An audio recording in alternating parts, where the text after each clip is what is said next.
धन्य भूप रस रस के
ज्ञानी हो जाओगे आप, धर्मवान हो सकते हो, ज्ञानवान हो सकते हो। इसलिए तो आगे भरत चरित्र के समय जनक जी कहते हैं सुनैना से, देवी धर्मनीति सुनना तो मैं तुम्हें सुना सकता हूँ, वेदांत सुनना है तो सुना सकता हूँ, राजनीति सुनना है तो सुना सकता हूँ, मैं अर्थशास्त्र को सुनना है तो सुना सकता हूँ, लेकिन भरत चरित्र को नहीं सुना सकता, क्योंकि भरत को जानने के लिए तो पूर्ण प्रेम चाहिए, और प्रेम भक्ति से आता है, ध्यान रखिएगा। इसलिए ज्ञान आ जाएगा, ज्ञान को आप प्राप्त कर सकते हो, भक्ति को नहीं। और मेरे प्रभु तो पूरी व्याख्या करके कहते, जाते बैगी द्रवहु में भाई, सो मम भक्ति भगत सुखदाई। मुझे अगर जल्दी प्रसन्न करना हो तो वो मेरी भक्ति है। भगवान कहते साधक को तुझे नाचना हो तो मेरी माया ले जा, और मुझे नचाना हो तो मेरी भक्ति ले जा। भक्त के प्रेम में भगवान नाचते हैं। कहा है कवि ने, प्रभु कहते हैं, भगत जा रे मारो बैठो गावे, तो चल तो आऊं मैं, और भगत जा रे मारो वो गावे, ये दौड़ो दौड़ो धाम में। क्यों? हे मैं भगतारो दास भगत मारा मुकुटमणि। भगत बेचे तो मैं बिक जाऊं, भगत तो मारा सिर का धनी। मैं भगता को दास भगत मारा मुकुटमणि। दशरथ जी के ज्ञान भी है, हृदय में भक्ति है। तीनों को साथ लिया, धर्म में धुरंधर, गुणवान है, ज्ञानी है, पर भक्ति को एक शब्द में कहा, हृदय भगति मति सारंग पावनी। हृदय में अपने आराध्य की भक्ति है। देखिए, पति पत्नी कहीं किसी मेले में घूमने जाए तो होशियार बालक क्या करेगा? पिता की अंगुली पकड़ेगा, माँ के साड़ी का पल्लू पकड़ेगा, बीच में चलेगा। पिता के कोई परिचित आ जाए और वो कहे राम राम श्याम या जय सिया राम या जय श्री कृष्ण, तो पिता अंगुली छोड़ा के हाथ करके कहेगा जय श्री कृष्ण। और भीड़ अगर अधिक हो और कहीं धक्का लगे, पिता तो इधर से अंगुली छोड़ाए और धक्का लगे, बालक माने मेले में खो जाता है। लेकिन अगर पिता अंगुली छुड़ा भी दे और उसने माँ की साड़ी का पल्लू पकड़ा है, तो महाराज उस मेले में खोएगा नहीं। तो पिता कौन है? ज्ञान। माँ कौन है? भक्ति। बालक कौन है? जीवात्मा। मेला क्या? संसार। तो इस संसार रूपी मेले में जो ज्ञान की अंगुली और भक्ति का पल्लू पकड़ेगा, वो खोएगा नहीं, वो पार होगा।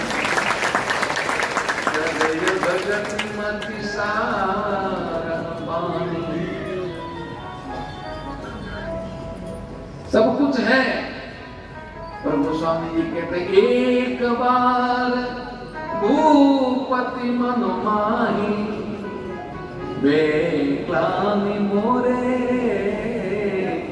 सुत नाही। एक बार दशरथ जी को ग्लानि हुई कि मेरे बेटा नहीं है,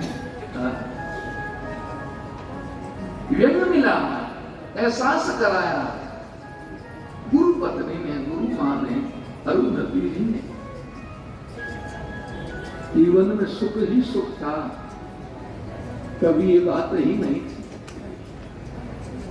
गुरु मां ने वशिष्ठ जी से कहा कि देव, आप जैसे रघुवंश के कुल गुरु, और अभी तक महाराज दशरथ के कोई संतान नहीं है।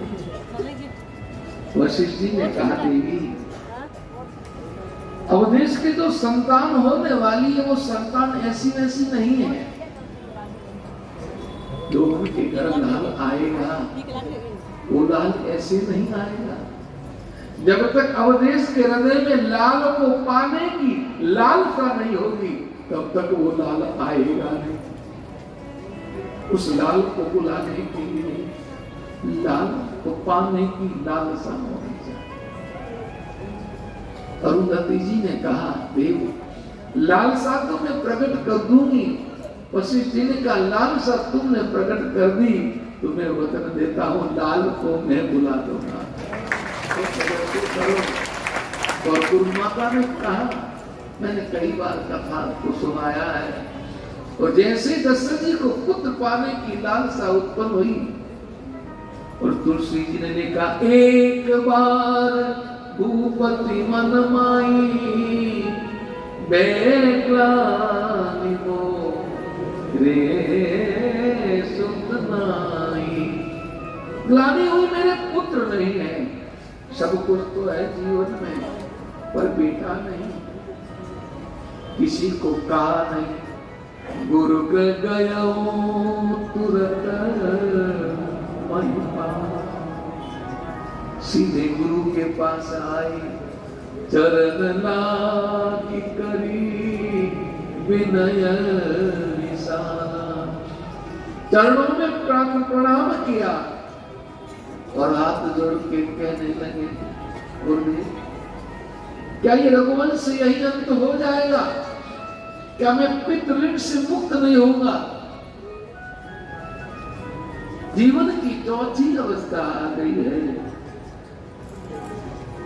इस विशाल साम्राज्य का कोई उत्तराधिकारी नहीं है, मेरे एक भी संतान नहीं है।